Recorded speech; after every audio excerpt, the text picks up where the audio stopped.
Hello and welcome to Super Great Kids Stories, wise tales from storytellers around the world, which will make you laugh and sometimes cry.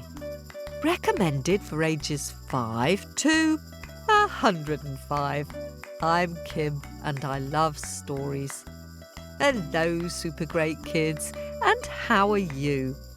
This is your bonus bird story for you to enjoy this week. Story Owl thought that lots of you might be heading out on summer journeys and need more stories to listen to. And she insisted that they were both bird stories. Ooh, ooh, ooh. Good for you, Story Owl. And more good news for summer. We have a lovely new bonus for Apple subscribers and top-tier owlets on Patreon. It's a feature called Super Great Kids Stories Express. You've asked for it, so Super Great David has provided it. It's a version of our podcast, only with short introductions, no shout-outs and not much blather from me. So you can listen non-stop on your long journeys or holidays or at bedtime or at campfire marshmallow roasting story sessions. Search for Super Great Kids Stories Express Edition in your Apple or Patreon channel and start listening now. Both our stories this week are wisdom tales about birds. Our second wise bird tale is told by Juliana Marin from Colombia. The story is about one of the smallest birds in the world, the hummingbird. Did you know that the bee hummingbird from Cuba is only 2.5 inches long and weighs less than a small coin? And hummingbirds need to visit hundreds and sometimes thousands of flowers a day to get enough nectar to keep them flying. And their wings beat between 60 to 80 times a second. That is pretty darn fast. More hummingbird facts in our owlet letter this week. Just before we hear from Juliana, I have a question for you. If you could be a bird, which kind of bird would you like to be? Have a little think about that while we have a quick word with the grown-ups.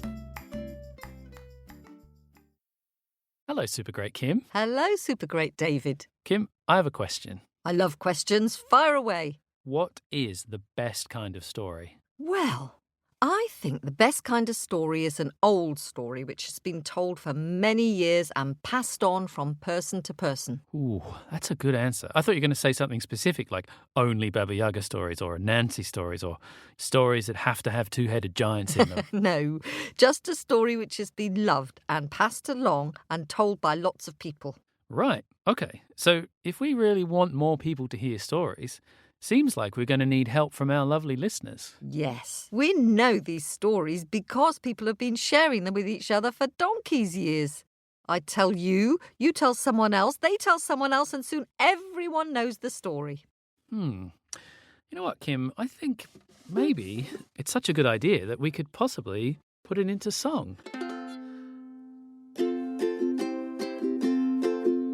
If you tell a friend and I tell a friend, we'll all have a super great time. And if they share one and they pass that along, a whole lot of us, a whole lot of us, a whole lot of us will have a super great time. Hello, Super Great Kids, I'm back. I wonder which bird you decided you'd like to be. An owl? Or a little weaver bird? A nightingale which sings beautifully? Or maybe a swan which swims gracefully? I think I'd probably like to be a bird which can mimic all the languages of all the other birds in the world, like a parrot or a mockingbird. Because as you probably know, I like languages and I'm rather fond of talking too. So, without further ado, let's give a warm welcome to Juliana. Hola, Super Great Kids. This is Juliana, and I am a storyteller from Colombia, traveling all around the world.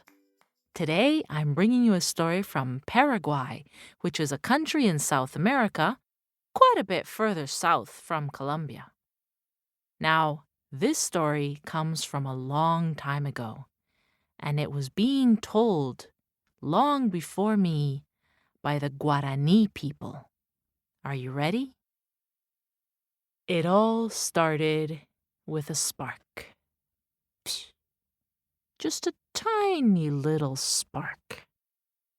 And that one little spark, it became one tiny little flame. But even tiny little flames, under the right conditions, can spread.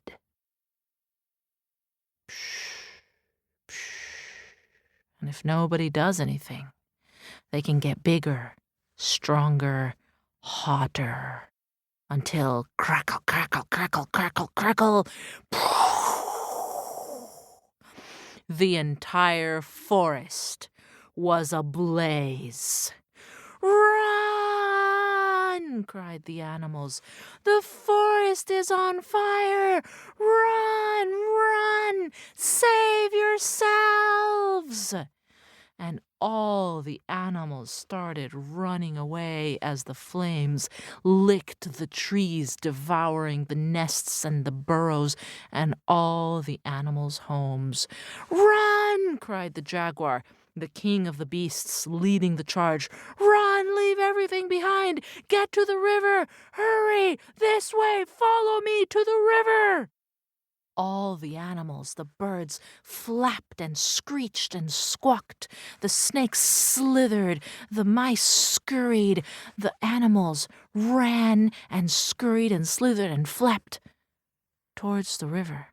When... "What was that?" said Jaguar. Something had hit him. "Hummingbird? Hummingbird, where are you going? The river is that way. You're going the wrong way. That's where the fire is." "I'm stuck in water." "What?" said Jaguar. "Hummingbird, get back here." "I'm stuck in water." "I can't hear you, Hummingbird." But the Jaguar couldn't stop. The fire was that way. He had to get to the river. He can fly. He'll figure it out. There, the Hummingbird came back, almost hitting Jaguar on the head as he flew right past him. "Thank goodness! You're going the right way! Thank goodness, Hummingbird, you're all right. You can come with us." "I'm stuck in water!" shouted the Hummingbird. "You're what?" said Jaguar. And he kept on running, trying to chase after Hummingbird that was flapping so fast you could barely see her wings at all. And then, Hummingbird was coming back, almost hitting Jaguar on the head once again, flying past Jaguar in the opposite direction, right towards the flames. Jaguar skidded to a halt. "What are you doing, Hummingbird?" "I'm taking water." "You're taking water?" said the Jaguar. And that's when he saw that in her tiny little beak, Hummingbird was carrying a tiny little leaf, and on that tiny little leaf was one tiny little drop of water. "Are you crazy, Hummingbird? What's wrong with you? There's no way that you can take enough little drops of water to put out the flame. This isn't a spark, it's a forest fire. There's no way you can put out the flames." "Oh, no," said Hummingbird. "You know? Then why are you doing it?" "Oh, no," said Hummingbird, careful not to drop the leaf she was carrying in her beak. "But I have to do my part." And Hummingbird flew past the Jaguar straight to the river. Jaguar chased and caught up to the Hummingbird just in time to see how the Hummingbird dipped the leaf and her beak into the river, picking up one little drop of water and flew again right past him towards the flames. "You have to do your part," said the Jaguar. "Ugh!" He was the king of the beasts. He was the king of the jungle. If Hummingbird was doing her part, well, then he better do his. It would be shameful if he didn't. And he grabbed up an empty gourd and filled it with water from the river and turned around and raced towards the flames. "Where are you going?" cried all the animals. "Jaguar, the river's that way. You're going the wrong way." "I'm taking water," shouted Jaguar, not letting go of the gourd that he was clutching between his teeth. "What did he say? He's taking water? He can't take enough water to put out the forest fire. It's a forest fire." But by now, Jaguar was too far away for them to hear him. The rest of the animals kept on running towards the river, and Hummingbird flew right past them with her little beak clutching the little leaf, which she dipped into the river and got another little drop. "Hummingbird, what are you doing?" "I'm doing my part," said Hummingbird. "What did she say?" "She's doing her part." And then Jaguar, ba-dum, ba-dum, ba-dum, ba-dum, raced past, bounding over all the animals, and jumped into the river and filled up the gourd full of water again, and turned around and ba-dum, ba-dum, ba-dum, raced back, jumping over the fleeing animals, back towards the flames. "What are you doing, Jaguar?" "I'm doing my part." What did he say? He's doing his part? Well, the forest was their home.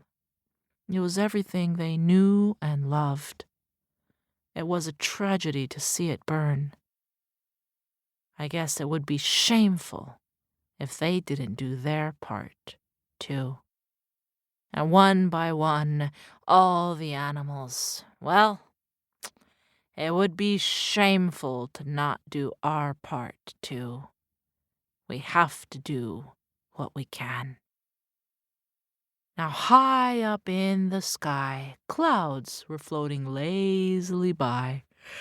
"I smell smoke. You smell smoke. Oh, look, there's a fire down there. Oh, yes, poor little animals. Looks like the forest is going to be devoured by the flames.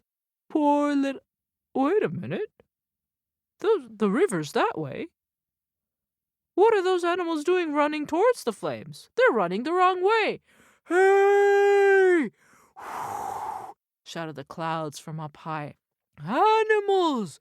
Can't you see there's a forest fire? You're running the wrong way! You're running the wrong way!" And all the animals looked up towards the clouds. "We're taking water!" "What did they say?" said one cloud to another. "I think they said they're taking water." And the clouds looked down at this wave of animals. There were all sorts of animals, from the mighty jaguar to the huge anaconda, all the way down to the tiny little hummingbird. The parrots and the pacas and even the beetles were all carrying gourds and leaves with as much water as they could. "Animals! You can't possibly think that you can put out a forest fire with just some gourds and drops of water." "We have to do our part," shouted the animals, being careful to not let go of the water they were carrying between their teeth. They have to do their part? And the clouds kept watching the animals racing towards the flames. "Ooh, ooh, ooh, they're going to get burned. Ooh." And then the animals turned back. "Oh, good, they're going the right way now, straight towards the river." But then they filled up with water and turned right back around. They're doing their part. The clouds looked at each other. Well, those brave little animals. It would be a shame if we didn't do our part, too. All right. The clouds started sucking in all the moisture from the air. You got that? Almost there. Come on. I think you're going to need to help me, kids. We need to drink up all the water in the air. Come on, more. Come on. Almost. All right, I'm about to burst. Not yet. Almost. Almost there. And the clouds burst and water poured down in buckets like a waterfall, like a mighty river from the sky.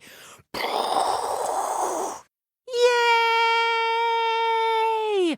All the animals dropped their gourds and leaves and started jumping up and down as the rain poured down, wetting their fur and feathers and scales and tails, jumping up and down. Yay! Yay! And as the water poured down from the sky, psst, psst, psst, the great forest fire sizzled into mud and ash and cloud of smoke. Yay! The animals jumped up and down. Yay! Thank you, clouds. You saved us. No, said the clouds from up high. We just did our part. Thank you, Jaguar. You saved us. No, said Jaguar. We did our part, but only because Hummingbird did hers. Hummingbird, you saved us. Hummingbird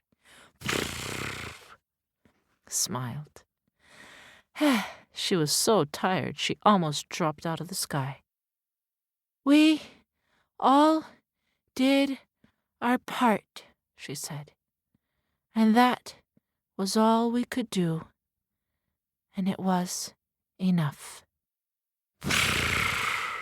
Hummingbird was so tired that she fell out of the sky and was caught by all the other animals, who gently carried her over to some soft leaves so she could rest. We all did our part, and that made all the difference.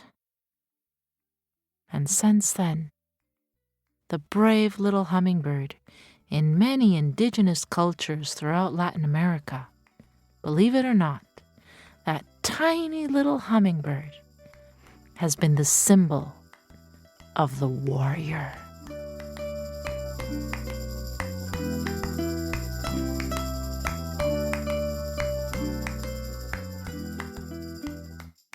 Oh, thank you so much, Juliana, for that story.